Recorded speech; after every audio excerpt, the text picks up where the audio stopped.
What if I told you that what you perceive right now might be a subtle illusion, shaped not only by the environment, but also by your mind's quiet workings? In the next hour or so, we'll gently explore how your brain gathers and processes information, how it builds the world you experience moment by moment, from the tiniest flicker of light on your retina to the intricate dance of neurons interpreting it all. We'll uncover a story both familiar and surprisingly mysterious, one that might change how you understand the very nature of your senses. Before we begin, consider this. If your senses were silent for just a moment, how different would your perception of the world be? Try closing your eyes, breathing slowly, and imagining the space around you without sight or sound. What else might your brain be using to paint the picture of reality? Hold that thought softly as we begin. Imagine you're walking through a forest just before dusk. The sky is a cool gray, the trees rising silently around you. The air is still. You hear a distant bird call, the crunch of twigs underfoot, maybe the faint rustle of leaves. Everything feels vivid. Yet not a single thing you're sensing is raw or unfiltered. Every sound, every shadow, every flicker of movement is first touched, then shaped by your brain. The forest you think you're in? It's not quite what it seems. Perception begins not with awareness, but with sensation. At its root, perception is a translation process, a conversation between your senses and your brain. Your eyes do not see light. Your ears do not hear sound. Instead, they detect changes in the environment, patterns of light and vibration, pressure, and chemical presence. These signals are raw data. Alone, they are meaningless. The brain must interpret them, must assign shape, identity, significance. That's where perception truly begins. Take vision. Light enters your eye and is focused onto the retina, a thin sheet of cells lining the back of the eye. Within this sheet are millions of photoreceptor cells, rods and cones, that respond to different wavelengths of light. The rods help you see in the dimness of dusk. The cones detect color in brighter light. These cells do not see a tree or a shadow. They convert photons into electrical signals. From here, a web of neurons begins to process these signals, layer by layer. They pass through the optic nerve, cross at the optic chiasm, and travel to the thalamus. Eventually, they reach the visual cortex at the back of your brain. Along this journey, patterns are refined, edges enhanced, motion detected, color balanced. The brain filters out noise. It guesses at missing pieces. It creates depth from flatness. It generates consistency where the world is often chaotic. And it does all of this instantly, without your conscious input. It's easy to assume that what you see is what is there. But that assumption is an illusion. Your brain is constantly predicting, not merely receiving. Consider the blind spot in each eye, where the optic nerve exits the retina. There are no photoreceptors there. Yet you never see a hole in your vision. Your brain simply fills it in, stitching the fabric of sight seamlessly. You see not just with your eyes, but with your mind. Now think about sound. Pressure waves enter your ear canal and vibrate your eardrum. These vibrations are amplified through tiny bones, the malleus, incus, and stapes, before reaching the cochlea, a spiral-shaped structure filled with fluid and tiny hair cells. These hairs bend in response to different frequencies, converting mechanical motion into electrical signals. Again, the brain steps in. It maps pitch, locates direction, isolates voices, and can even complete words lost in noise. A rustle in the forest becomes a squirrel, a breeze, or a human footstep, depending on context and experience. Smell and taste follow similar paths. Molecules in the air bind to receptors in your nose. Chemicals in food interact with sensors on your tongue. Each receptor sends data into the brain, where patterns are decoded. A single whiff of pine may trigger a cascade of memories. The taste of berries might conjure warmth and safety, or a warning, depending on past experience. Perception is not only shaped by input, but also by memory and meaning. Touch is perhaps the most intimate sense. Your skin is embedded with receptors that detect pressure, vibration, temperature, and pain. But even here, perception is selective. You feel your clothes less after a few minutes because the brain filters out the constant. A single hair brushing your arm can startle you in the dark. The brain weighs signals not only by intensity, but by relevance. What matters is brought forward. What doesn't is dampened into quiet background. Perception is thus a tapestry woven from sensation, attention, expectation, and experience. Two people can witness the same event and recall it differently, not because their eyes lied, but because their minds interpret it differently.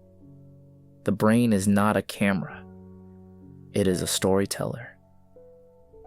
Even time itself is not perceived in a linear, objective way. When you're bored, minutes crawl. When you're frightened, moments stretch. The brain alters your perception of time depending on emotion and focus. Your internal clock isn't ticking at a fixed rate. It's fluid, elastic, and highly subjective. And what of the space around you? You move through rooms, streets, forests, constantly aware of distance, of objects, of your position. But your sense of space is reconstructed in your mind.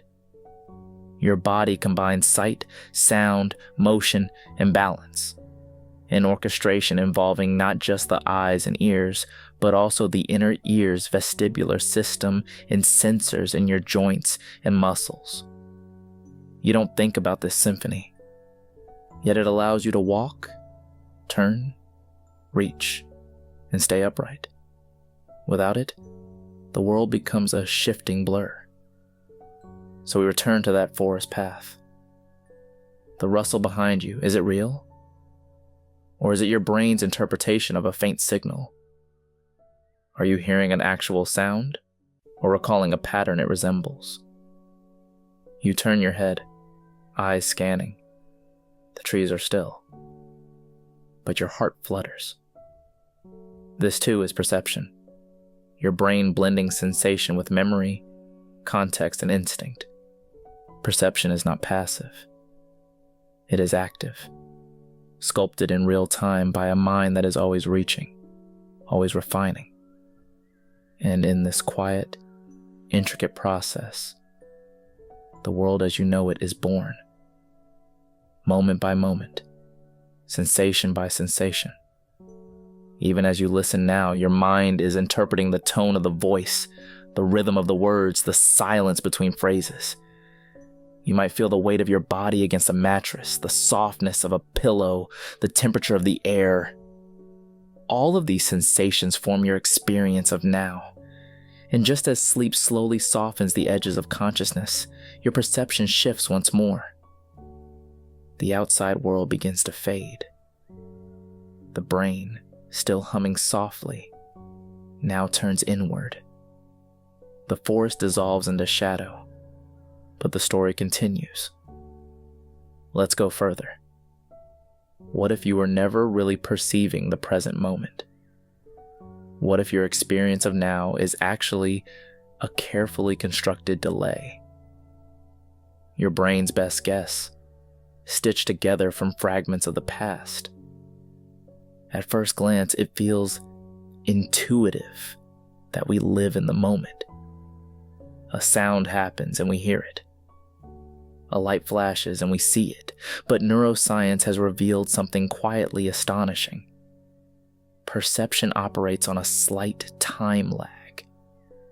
Your brain needs time, fractions of a second, to receive signals, process them, and construct a cohesive experience. In essence, you are always perceiving a version of the past, never the raw now. Consider what happens when you touch a hot surface. The nerve endings in your skin detect the temperature and send that information racing through your peripheral nervous system toward the spinal cord and then to your brain. But this signal doesn't arrive instantaneously. It travels at a measurable speed, fast, but not infinite. Depending on where the signal originates on your body, it might take tens or even hundreds of milliseconds to reach your brain. Yet you never feel that delay. Why? Because your brain is not simply waiting for input. It is predicting. It's constantly forecasting what it expects to happen next, then subtly aligning new incoming data with those expectations. This is known as predictive coding. In a sense, your brain guesses reality before confirming it. This prediction process allows for smooth perception. Without it, the world would feel slightly out of sync. Vision delayed behind hearing, touch lagging behind sight. But with prediction, everything feels coherent, immediate, like a conductor anticipating each note before the orchestra plays it. Your brain orchestrates the symphony of experience. Let's take a deeper look at vision.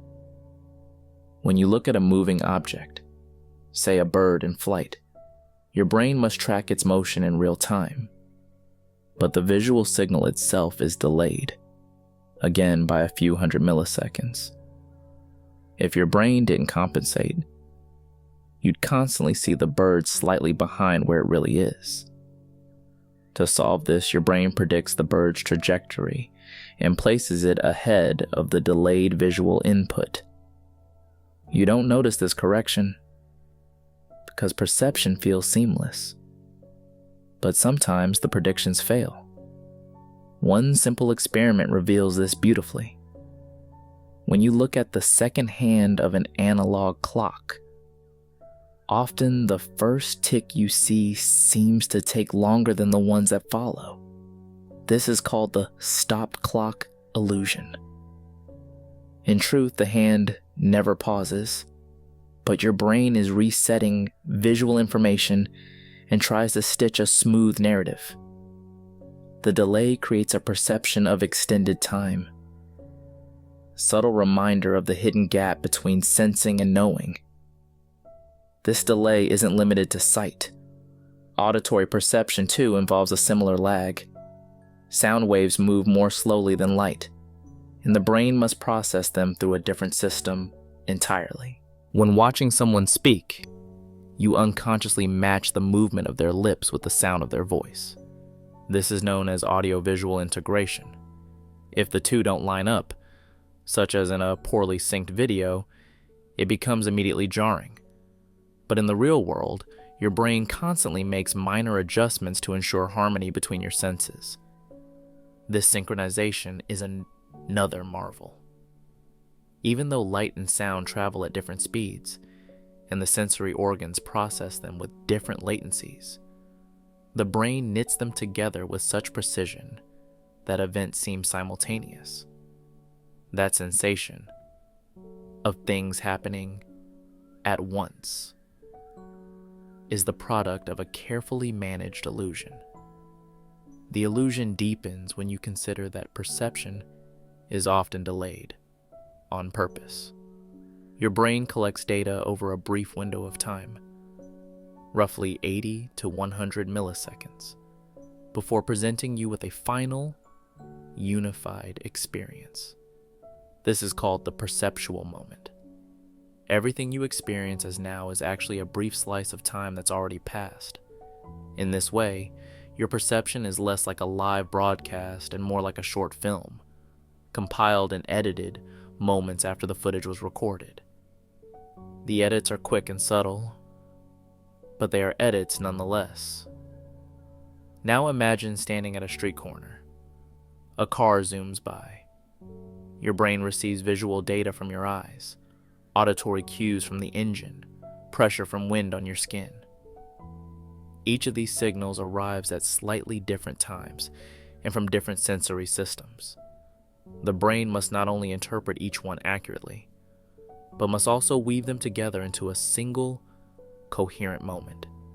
The car passing by just now. In truth, each component came in asynchronously, but you would never know. This editing process doesn't stop at basic sensory input. It influences memory and emotional interpretation as well. Have you ever experienced a moment that felt slowed down during a crisis, say a near accident or a sudden shock? That's not because time literally slows, but because your brain is processing more details, creating a denser record of events. Later, recalling the memory, it feels stretched, heavy with information. Perception expands under stress, giving the illusion of more time. This also works in reverse.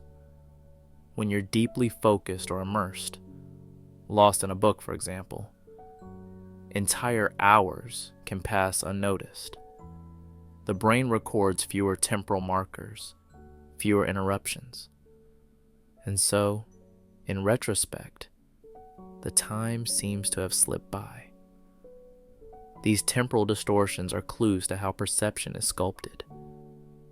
Time is not perceived evenly, and it's not merely sensed. It's constructed. The brain builds a framework, applies expectations, adjusts for lags, and smooths out inconsistencies. It tries to keep the illusion stable, predictable, and useful. That's the key. Useful. Perception doesn't aim for accuracy. It aims for survival. The brain evolved not to reflect reality precisely, but to interpret it in ways that support action, prediction, and meaning. The half-second lag doesn't hinder you. It helps you prepare for what's next. This becomes even more apparent when you consider conditions where the system falters. In certain neurological disorders, such as schizophrenia or temporal lobe epilepsy, patients may report disturbances in the flow of time or the unity of perception. They may hear sounds before they see the cause or feel dissociated from the present moment. These experiences reveal how delicate and how carefully balanced the normal operation of perception truly is. Even in dreams, the illusion persists. During REM sleep, your brain can construct entire narratives, complete with dialogue, movement, and emotion. These dream experiences feel real in the moment, even though your eyes are closed and your body is still. The brain builds time, space, and self entirely from within. No external input is required. This suggests that perception is not something given to us by the world. It is something we assemble and constantly revise. Even now, as you lie in the quiet of your own space, your senses may fade into the background. The sound of this voice becomes the anchor, your breath a rhythm. The clock ticks on, but your awareness of it may drift. In that drift, the illusion of now bends gently. So when you think about your perception of the world, consider that what you experience is always a moment behind, a beautiful reconstruction rather than a live feed. This delay is not a flaw. It is a feature. It is what allows your brain to make sense of a chaotic, ever-changing world with smoothness and grace. And as sleep approaches, as the line between inside and outside begins to blur, your brain carries on, constructing, predicting, softening, until even the sensation of time itself is allowed to rest. Let's continue. Imagine waking up in a completely dark, silent room. No light, no sound, no touch. Just you and the steady rhythm of your breath. Without sensory input, how would you know where you are, or even who you are? In this silence, perception doesn't stop. Instead, it turns inward. This reveals one of the most subtle and overlooked aspects of perception: the sense of self. You might think of perception as your brain reacting to the world around you, but perception also includes your awareness of being in the world. You don't just see a chair, you see it from somewhere, from your position. You don't just hear music, you feel it happening to you. This perspective, this center of experience, is what scientists call the embodied self. Your brain doesn't simply track the external environment. It also constructs a continuous sense of your body, your boundaries, and your presence. This internal model is so reliable that it usually feels invisible. You move your arm and you know where it is. You stand up and your balance holds. But none of this is automatic. It is the result of a constant integration of signals from the skin, joints, muscles, inner ears, and even internal organs. This process is known as proprioception. Your ability to sense the position and movement of your body without looking. You can close your eyes and touch your nose, not because you see your hand, but because your brain tracks its location through a web of sensory feedback. This sense operates quietly in the background, guiding every gesture and step. When it's disrupted through injury, illness, or disorientation, simple movements can feel unfamiliar or even frightening. Closely related is interoception, your brain's awareness of what's happening inside your body, the beating of your heart, the rhythm of your lungs, the warmth in your stomach after a meal. These sensations shape not only your physical state, but also your emotions and perceptions. A racing heart might feel like anxiety. Slow, steady breathing can create a sense of calm. These signals color your entire experience of the world. Remarkably, the brain integrates all of this information, external and internal, near and far, into a unified, continuous self. This self is not fixed. It's dynamic. It shifts as you age, as you move, even as you sleep. But the illusion of continuity remains.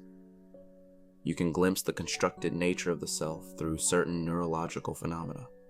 One of the most striking is the rubber hand illusion. In this experiment, a person places their real hand out of sight and a fake rubber hand in front of them. Both the hidden real hand and the visible fake hand are stroked at the same time.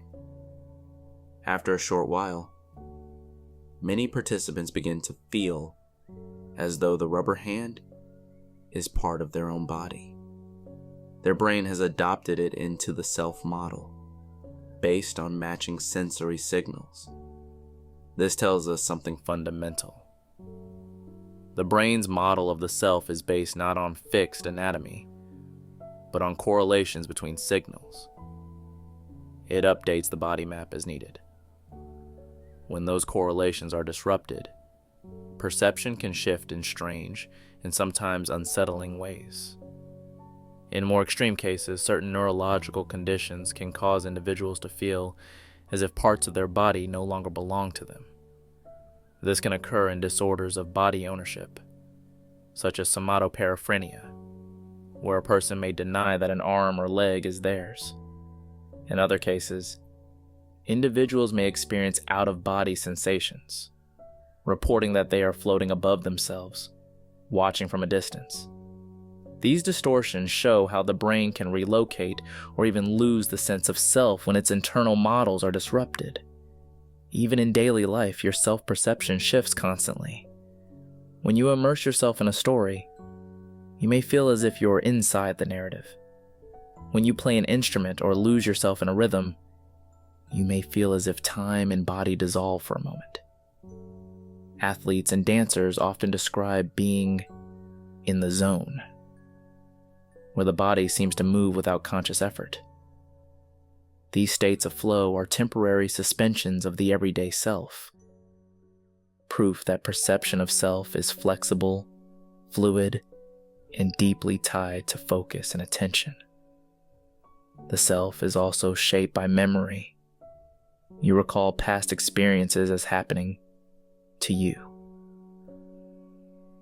even though your body and brain have changed since then.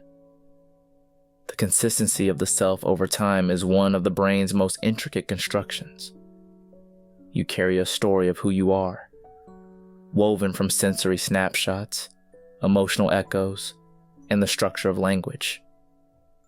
Without memory, that continuity begins to dissolve. Sleep further reveals the layered nature of the self. As you fall asleep, sensory input fades. Your awareness of your body softens. In dreams, you may become someone else entirely, or feel as if you are everywhere and nowhere at once. These dream selves are not hallucinations. They are the brain's ongoing attempts to maintain some thread of experience, even when external signals are gone. Lucid dreaming, a rare state where you become aware that you're dreaming, demonstrates the strange flexibility of self-perception. In these moments, you may realize that the world you're experiencing is internal, and yet it still feels real. Your dream body moves, hears, feels. The self remains active, even without a world to inhabit. At the heart of it all is the brain's quest to keep you anchored, to create a reliable sense of being here, even when here is abstract or imagined. That anchoring includes the subtle experience of agency, the feeling that you are the one initiating actions. When you reach for a glass or think a thought, you usually feel that it was you who did it. But even this sense of control can be manipulated. In laboratory settings, researchers have shown that small delays between intention and action can alter this perception. When participants perform an action and receive delayed feedback, they may feel as though they weren't the ones who caused it. The brain links cause and effect within a narrow window. If that window is broken, the sense of agency becomes uncertain. This has profound implications for how we understand responsibility, identity, and emotion. Guilt, pride, fear, all are tied to the belief that we are the source of our actions. Without that belief, the emotional landscape changes. And yet, for most of us, most of the time the sense of self is solid, calm, and unnoticed. You feel like you. You feel your body as your own. You move through space, make decisions, and reflect on your thoughts as if from a stable center. This center is not located in any single part of the brain. It is a networked illusion, built from sensory feedback, emotional states, memory, and prediction. In this way, perception of the world is never separate from perception of the self. The forest path is not just a place. You are in it. The sound of wind is not just a vibration. It passes by you, through you. The stars overhead are distant, and yet your mind draws them into your awareness. The world is perceived not just as it is, but as it relates to you. And now, as your breath slows and your body settles, the boundary between you and the world begins to blur. The sense of self grows lighter, quieter. This too is a kind of perception, an inward gaze, soft and expansive. Let's drift deeper. Picture this. You're walking through a forest. It's early evening, and the last light of the sun glows gently through the trees. A rustle in the underbrush catches your attention. You pause, listening. Was it the wind? An animal? Something else? What happens in your mind at that moment is more than just sensory input. It's inference, a quiet calculation shaped by memory, experience, and context. What you perceive is never just what's there. It's what you expect to be there. This is the foundation of what scientists call top-down processing. Unlike bottom-up perception, where information flows from the senses up to the brain, top-down processing flows the other way. Your brain starts with what it already knows, what it predicts, and fills in the rest. It's as if your perception is always halfway between memory and reality. This predictive nature of perception makes the world feel coherent. It helps you read blurry text, recognize faces in a crowd, and understand muffled speech. You aren't seeing every detail. You're filling in gaps constantly, and the brain does it so effortlessly that you rarely notice. One classic example is known as the phoneme restoration effect. Imagine listening to a sentence where part of a word is masked by a cough. You don't hear the sound itself, but your brain restores the missing phoneme automatically. You hear the complete word, as if it were never interrupted. Even if you know the sound was missing, you can't help but perceive it. Your mind fills in what it believes should be there. This same effect is at work when you read a sentence with missing letters like the, bresa, jinsas, jasas, april, sas, dia, t, n, mam, chow, sa, chum. Chances are you had no trouble reading that. Your brain didn't need every letter, it used context and memory to make sense of the pattern. This ability is what makes reading smooth and speech intelligible, even in noisy environments. But prediction isn't limited to language. It governs visual perception too. Think about optical illusions. The famous Kanissa triangle, for example, tricks your brain into seeing a triangle that isn't really there. There are only a few shapes, partial circles and lines, but your brain invents the triangle because it expects certain patterns. You see something that doesn't exist, not because your senses fail, but because your brain overperforms. Expectations guide every moment. When you reach for a cup, your brain has already predicted the weight and texture of it. That's why when the cup is unexpectedly light or heavy, you feel surprised. The difference between expectation and reality creates a momentary jolt in your awareness. That jolt is your brain adjusting its model. This is the essence of a framework called predictive coding, a theory suggesting that the brain is constantly trying to minimize the error between what it expects and what it receives. It sends predictions down from higher brain areas to sensory regions. Then it compares incoming data to those predictions. If they match, perception feels smooth. If they don't, the brain must either update its model or ignore the difference. This system works beautifully most of the time, but it can also lead to hallucinations or misperceptions when the brain relies too heavily on prediction and not enough on sensory evidence. In fact, many researchers now believe that some hallucinations, whether in dreams, sensory deprivation, or certain mental health conditions, arise from prediction overwhelming input. One compelling demonstration of this is found in pareidolia, the tendency to see meaningful patterns in randomness. Think of seeing faces in clouds or animals in rock formations. Your brain expects certain shapes, especially faces, which it is especially attuned to, and fills them in even when the input is ambiguous. You are not imagining these forms on purpose. They are predicted into place. Even your perception of time is influenced by this mechanism.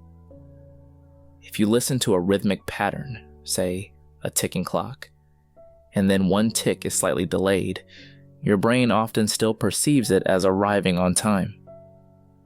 It corrects the error to preserve the rhythm. This shows how your mind values continuity over precision. Small deviations are often edited out before you even notice them. This becomes particularly powerful in social situations. Your expectations about how someone will behave can influence what you actually perceive. If you expect someone to be angry, you may interpret their neutral expression as aggressive. If you believe a room is cold, you may feel colder, even if the temperature hasn't changed. This phenomenon, known as perceptual bias, plays a subtle but constant role in shaping your reality. Over time, the brain builds what could be called a perceptual scaffolding. This scaffolding helps you navigate the world efficiently, but it also means you rarely perceive things with fresh eyes. Much of what you experience is filtered through what you've already seen, heard, and believed. This isn't a flaw. It's how the brain saves energy, reduces uncertainty, and prepares for what's next. The deeper implication is this: reality, as you perceive it, is never raw. It is always interpreted, always filtered, always shaped by context. This can be comforting. It means that your world is familiar, stable, and predictable. But it also means that much of what feels like direct experience is really memory in disguise. A sunset is not just light in the sky. It is every sunset you've ever seen. The voice of a loved one is not just sound. It's the entire emotional history you associate with it. Even in silence, when no stimuli are present, the predictive brain keeps running. That's why sensory deprivation doesn't result in peace. It often produces hallucinations. The brain cannot stop guessing. When nothing is coming in, it invents something to fill the void. But in the stillness of sleep, something different happens. Predictions continue, but they are turned inward. Dreams unfold not in response to the world, but in response to memory and emotion. The brain simulates realities, tests scenarios, and explores without consequence. Dreams are not random. They're predictive storytelling, a kind of rehearsal, shaped by past experience. And so, perception, whether awake or asleep, is not a passive act. It is an active construction, a blend of sensation, memory, and prediction. As you lie here, letting your breath settle and your thoughts grow dim, know that your perception of this moment is being quietly sculpted by everything that came before. The tone of this voice, the quiet of your room, the rhythm of your body. All of it enters the model. All of it becomes the present. You don't simply observe the world. You participate in it, shaping what you see and feel with every silent expectation. Let's move onward, gently. Close your eyes for a moment and imagine holding a lemon in your hand. Feel its weight, the slight give of its skin, the coolness of its surface. Now picture yourself cutting into it. The zest sprays slightly, releasing that sharp, tangy scent. Even now, perhaps you can almost taste it. Your mouth may even water, but there is no lemon. This quiet reaction, this bodily response to something that isn't there, reveals a simple but profound truth. Perception doesn't require the external world to be present. The mind can recreate experience on its own, drawing from memory, imagination, and learned association. The boundary between perception and imagination is more porous than it seems. This mental ability is called mental imagery. The capacity to simulate sensory experiences without external input. You can imagine a sound, a smell, a texture. You can hear a song in your head or replay a conversation complete with voice and inflection. This simulation activates many of the same brain regions that are used during actual perception. In other words, imagining something and perceiving it can look surprisingly similar in the brain. Take vision, for example. When you visualize an object, areas in your visual cortex, the part of the brain at the back of your head, light up just as they would if you were truly seeing it. This overlap suggests that your brain uses the same architecture for reality and imagination. The difference is a matter of input. In perception, the signals come from the senses. In imagination, they come from within. And yet, imagined experiences can still evoke real emotions. Think of a sad memory. Just calling it to mind can tighten your chest or bring tears to your eyes. Picture a comforting place, and you may feel your breath slow. These emotional shifts aren't imagined. They're physiological responses to internal simulation. The mind creates, and the body responds. Mental imagery is not limited to vision. Athletes often use motor imagery to rehearse movements. A gymnast might mentally walk through a routine, feeling each motion without physically moving. This kind of mental rehearsal can improve performance almost as much as physical practice. The brain doesn't require actual movement to refine motor skills. It can do so through simulation. This principle applies to music as well. Musicians can hear a piece internally, imagining each note and rhythm. Even without sound, the brain's auditory regions engage. In fact, some composers and instrumentalists report composing entire works entirely within their minds before ever playing a note. The music becomes real, audible, emotional, even in silence. Language follows the same pattern. When you silently read a sentence, especially one with dialogue or emphasis, your brain simulates the voice. You hear the words though no sound occurs. If you imagine someone speaking, someone familiar, their unique tone and cadence may play clearly in your mind. This internal voice is part of how meaning is conveyed, shaped by your knowledge and memory.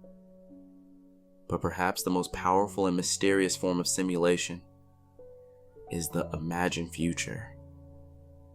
You can project yourself into moments that haven't happened. A conversation you might have, a decision you may need to make, a place you hope to visit. This mental time travel is essential to how humans plan and navigate life. The same brain networks used to remember the past are involved in imagining the future. This overlap suggests that memory and imagination are two sides of the same coin. You recall the past to better predict what might come next. Your mind strings together pieces of experience, what you've seen, felt, done, and forms a vision of what could happen. These simulations help you prepare, avoid danger, seek reward. In moments of anxiety, these imagined futures can become overwhelming. You may find yourself replaying what might go wrong. In moments of hope, they become comforting. Preview of joy or safety. Either way, the simulation becomes part of your reality, shaping emotion and even behavior. One interesting aspect of this process is how your body responds to imagined danger. If you imagine standing on the edge of a cliff, your palms might sweat. Your heart might beat faster. You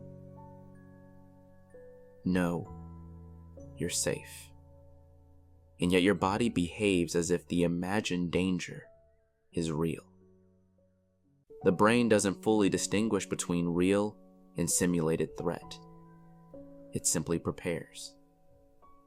This capacity to simulate, to feel, without the stimulus, has evolutionary advantages.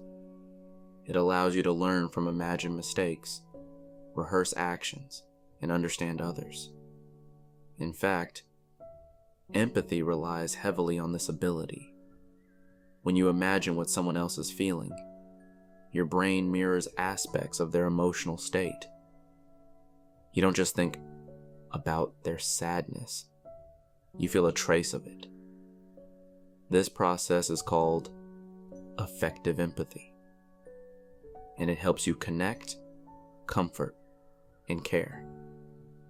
Interestingly, even physical sensations can be simulated. Research has shown that imagining pain can activate the brain's pain matrix. Similarly, imagining touch can cause tactile areas of the brain to respond. This is one reason that phantom limb sensations occur. The brain continues to simulate input from a limb that is no longer present. In dreams, simulation reaches its peak. The brain constructs entire environments, characters, and stories, often strange yet believable, while they unfold. These dreams are immersive experiences, felt and lived, even though they are generated entirely from within. While dreaming, the brain becomes its own world. Lucid dreams take this one step further. In them, the dreamer becomes aware of the dream's nature and may even shape its content. This form of conscious simulation suggests that the boundary between waking imagination and dreaming may be thinner than we assume. So much of daily life is shaped by what isn't there. You interpret facial expressions based on past encounters. You walk into a room expecting warmth or cold based on memory. You anticipate how someone will react before they even speak. These predictions are not conscious decisions. They are simulations happening quietly beneath awareness. And this has a gentle side too. The imagined embrace of someone you miss. The memory of a quiet walk, the thought of a place where you feel safe. These mental images are not lesser than real experiences. They are part of your emotional landscape, providing comfort, continuity, and meaning. As you lie here now, letting your breath slow and your thoughts wander, notice how easily your mind drifts into imagined spaces. Maybe you recall a moment from earlier today. Maybe a memory from years ago flickers in. Maybe nothing clear arises. Just the gentle sensation of thought moving. Whatever comes, it is a form of perception. Not of the world outside, but of the world within. There is no need to direct it. Just let it unfold, like mist moving over a quiet field. You are not separate from these images. You are inside them. And soon, as you drift closer to sleep, These simulations may deepen into dreams. Your mind will create and explore, just as it does now, softly, effortlessly. Let it take you there. Imagine walking through a city you've never visited before. The streets are unfamiliar, the sounds foreign, the signs in a language you don't speak. But then you smell something. Perhaps the warm scent of fresh bread drifting from a bakery. For a moment, everything softens. That smell reminds you of something distant but intimate. Maybe your grandmother's kitchen. Maybe a quiet cafe you used to visit. You've never been here, but something about this moment feels familiar. What you're experiencing is a quiet blending of senses and memory, an involuntary connection between the now and the then. And among all the senses, smell may be the most intimately tied to memory. But this chapter is not only about smell. It's about how all the senses, in their quiet, ongoing orchestration, shape the story you tell yourself about the world. We often think of perception as a matter of 5 distinct senses: sight, hearing, touch, taste, and smell. But in truth, perception is rarely so cleanly divided. The brain blends these inputs constantly, weaving them into a coherent fabric of experience. What you see is shaped by what you hear. What you taste is influenced by what you smell. Even your sense of balance is dependent on your vision, your inner ear, and the sensation in your feet. Perception is a symphony, not a solo. There's a term for this sensory interplay: multi-sensory integration. Your brain doesn't treat each input stream as isolated. It combines them, sometimes subtly, sometimes profoundly, to construct a smooth experience of reality. A famous example of this is known as the McGurk effect. In this illusion, when a video shows someone mouthing the word gay-ah while the sound ba is played, people often perceive the sound as da, a fusion of the two. It demonstrates how even hearing is not purely auditory. The eyes influence what you hear just as the ears influence how you see. This kind of blending happens constantly. Take the simple act of drinking a cup of tea. You might think you're tasting chamomile, but the flavor you experience is a collaboration between taste buds, olfactory receptors, and even texture sensors in your mouth. If you pinch your nose and sip, much of the complexity disappears. Taste becomes flat. It's not that your tongue has changed. It's that smell has been removed from the equation. Touch, too, is a quiet partner in perception. Consider how you perceive softness. It's not only about pressure. It's about the rate at which skin deforms, the temperature of the object, the friction against your fingers. The feel of velvet, for instance, isn't just in the fingertips. It's in the mind's interpretation of what that texture means. Some materials are comforting because of past associations. Fleece may remind you of warmth, or silk of care and closeness. And then there is proprioception, the sense of where your body is in space.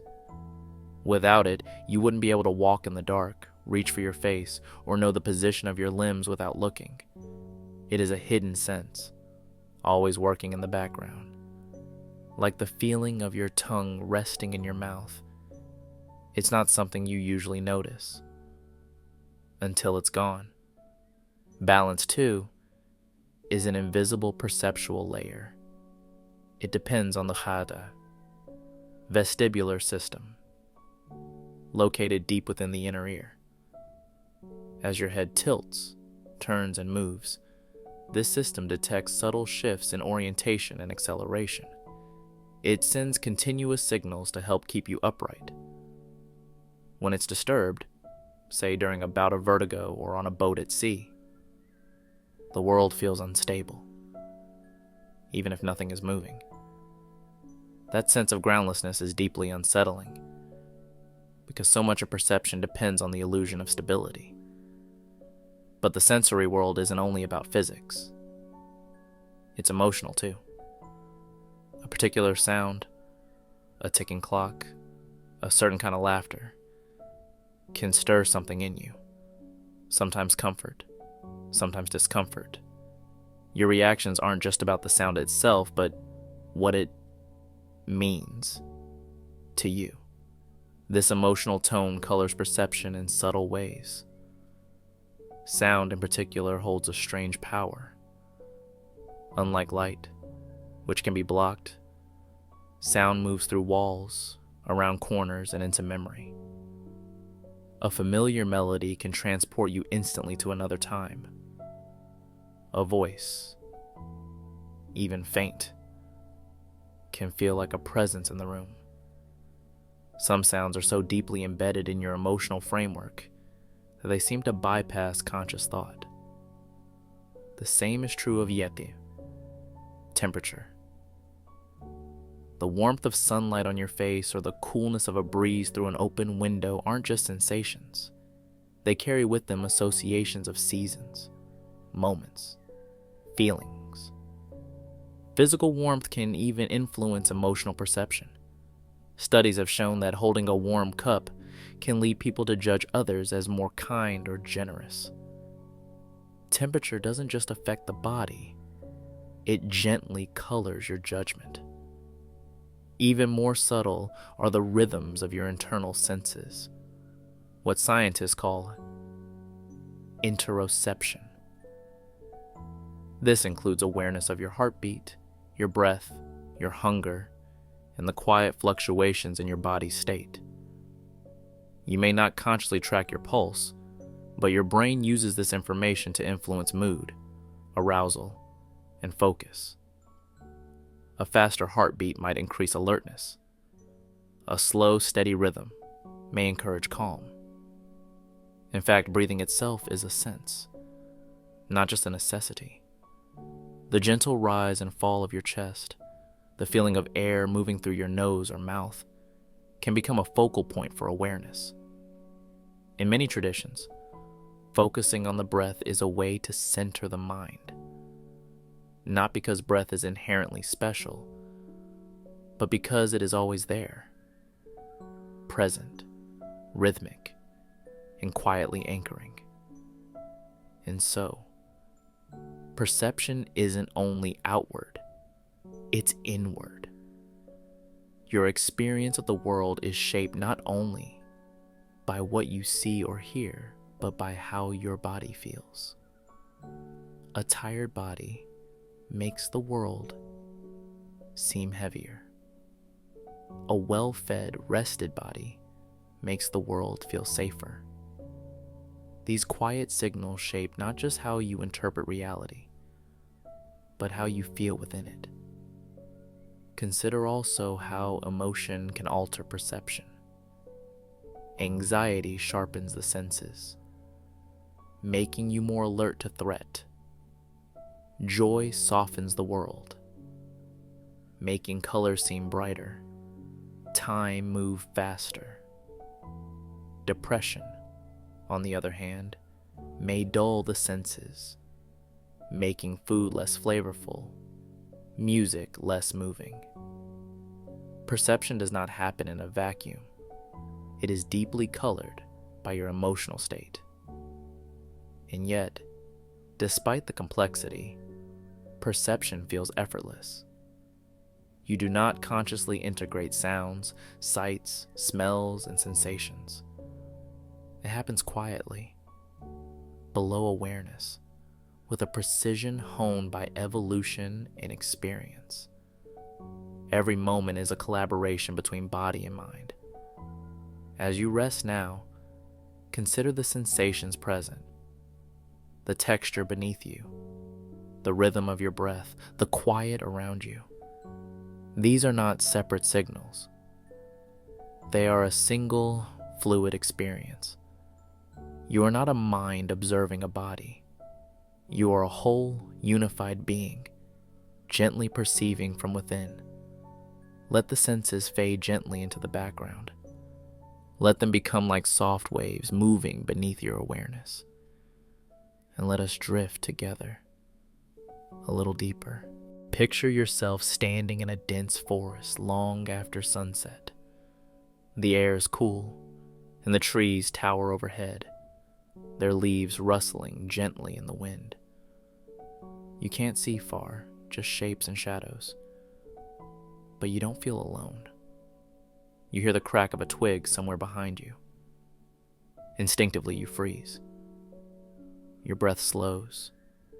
Your ears strain to detect another sound. There's a moment of silence. And then, nothing. This scenario might never happen to you in real life, but the feeling it evokes, that heightened sense of awareness, that tension between knowing and not knowing, is something every human understands. It speaks to an ancient part of perception, the search for meaning in uncertainty. At every moment, your brain is trying to make sense of incomplete information. The world is rarely presented in perfect clarity. Things are often vague, ambiguous, or hidden. And yet, perception feels seamless. This is possible not because your brain sees everything, but because it's constantly filling in the gaps. This quiet act of mental completion is known as predictive processing. Rather than passively receiving sensory information, your brain actively anticipates what it expects to find, and then compares incoming signals to those expectations. It's not a one-way flow from the eyes and ears to the brain. It's a constant loop of guessing and correcting. When you enter a familiar room, your brain already knows where to look. It expects the light switch on the wall, the chair in the corner, the familiar hum of a machine. When those expectations are met, perception becomes easy and smooth. But when something is missing or unfamiliar, your attention sharpens. You look again. You recheck your surroundings. This kind of perception, by prediction, allows your brain to operate efficiently. Instead of processing every single piece of data from scratch, it uses prior experience to narrow the field. What you see is shaped by what you expect to see. What you hear is filtered by what you've heard before. Consider how you understand speech in a noisy room. You don't catch every word. Instead, your brain uses context and expectation to fill in the blanks. It guesses, quickly and unconsciously, what the person is likely to say next. Most of the time, it gets it right. And when it doesn't, you pause, clarify, and adjust. This process also explains optical illusions. These strange visual effects often trick the brain into seeing something that isn't there, or failing to see something that is.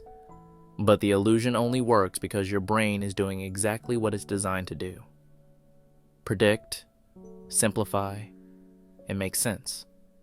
Sometimes the prediction wins over the data.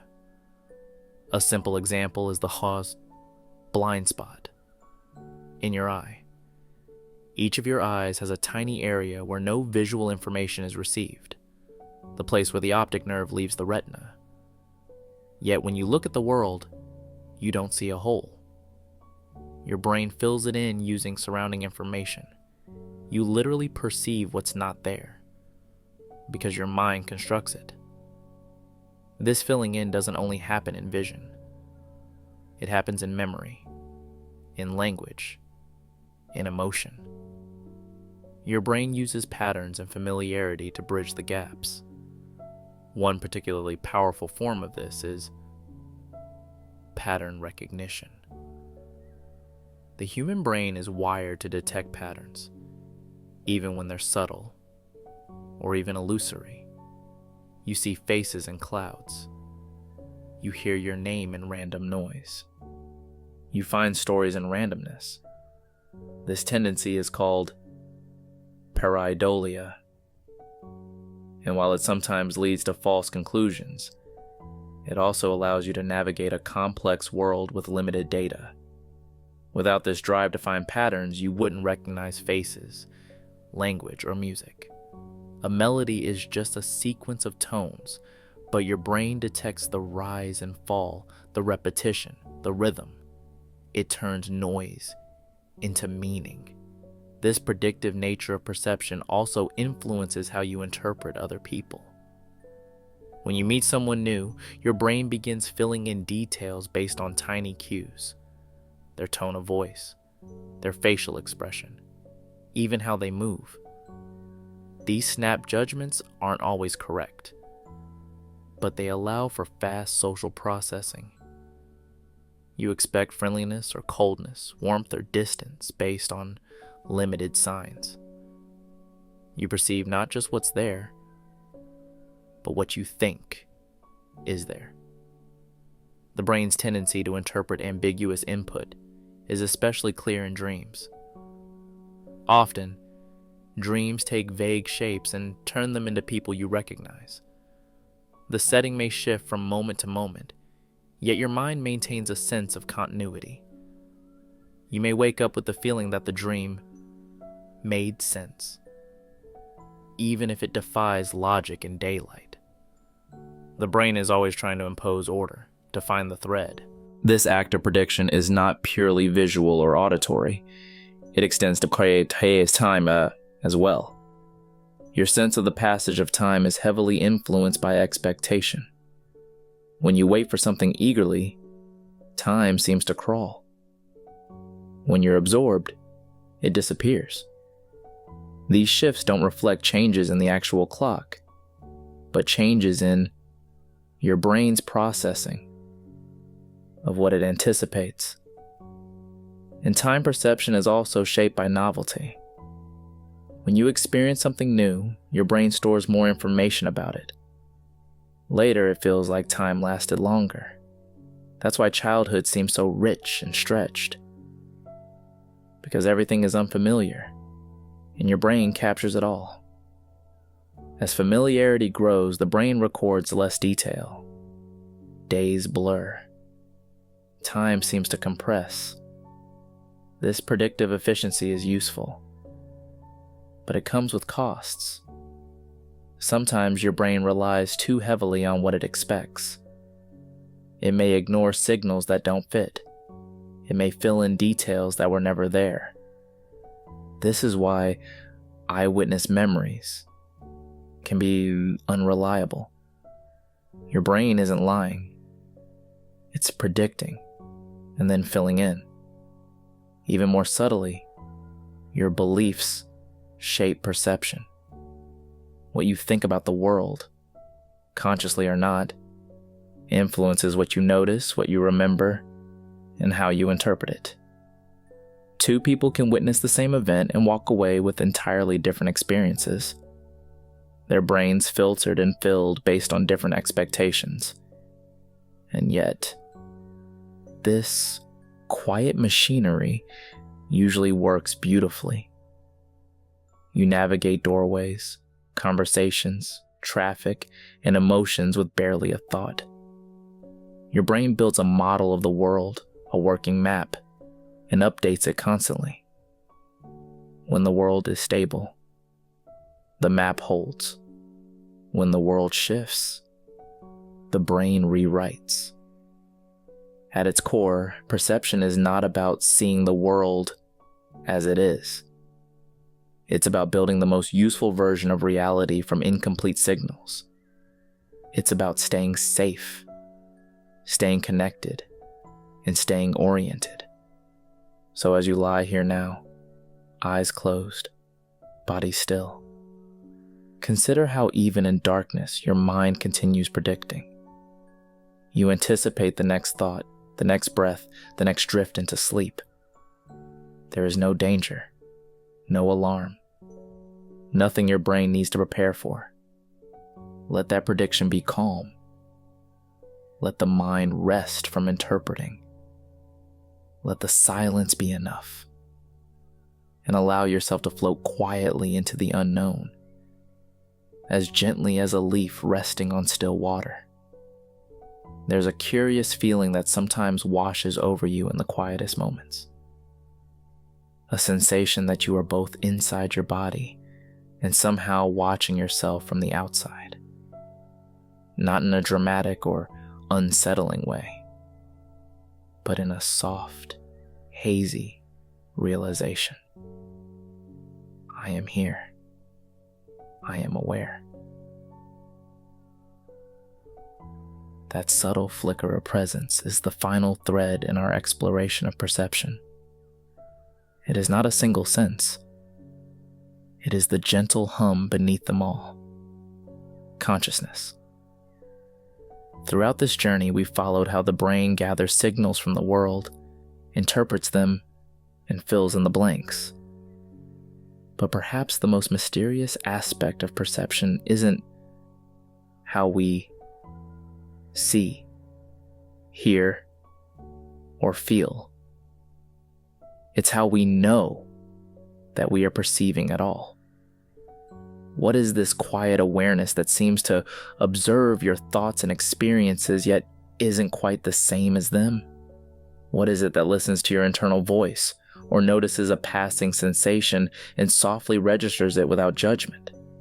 In science, we call this self-awareness or metacognition. The ability to think about thinking, to perceive perception. It's the reflective mirror that lets you notice your own experience. And it's not always present. It flickers in and out. When you're absorbed in a task or lost in a daydream, you might not be self-aware at all. But then, in a moment of stillness, it returns, like someone quietly switching on a light. This inner observer, however faint, is what allows you to ask questions like, what am I feeling? Or, why did I react that way? Is what lets you reflect on memory. Imagine a future, or wonder about your place in the world. And here's what's fascinating. The brain doesn't have a single place where this awareness lives. There is no spotlight of consciousness located in one corner of the mind. Instead, it arises from networks, flowing between areas involved in attention, memory, body awareness, and emotion.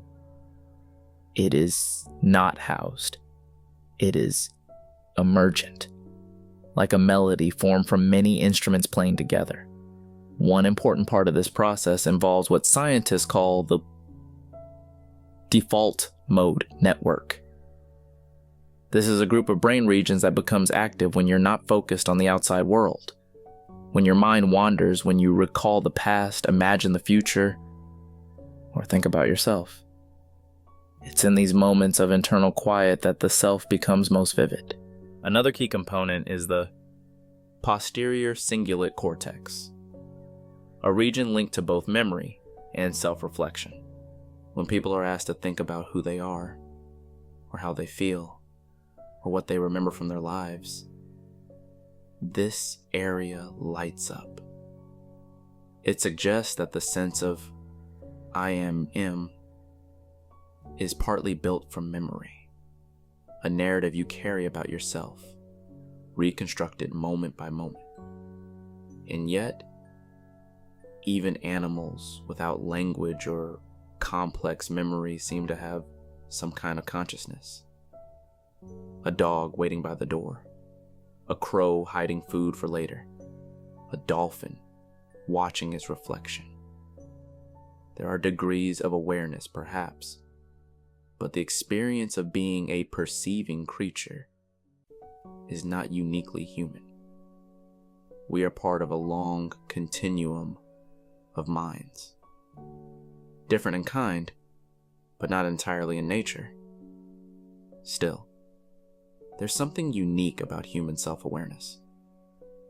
It allows you to step outside your own thoughts, to observe them like clouds drifting across a sky. In this mode, you can recognize that a feeling is just a feeling. A thought is just a thought. You are not angry. You are having anger. You are not anxious. You are noticing anxiety. This small shift creates space, and in that space, peace can enter. This is why practices like meditation or mindful breathing often begin with body awareness. Not to distract the mind, but to anchor it. To remind it that the self is not a story or an image. It is this moment, this breath, this awareness of being. Interestingly, neuroscience has found that focusing attention on the present moment can actually quiet the default mode network. When you are fully present, self-referential thinking fades. The brain stops comparing, planning, judging, and simply experiences. This shift is not dramatic. It's not accompanied by fireworks or revelation. It's quiet, gentle, like slipping into warm water.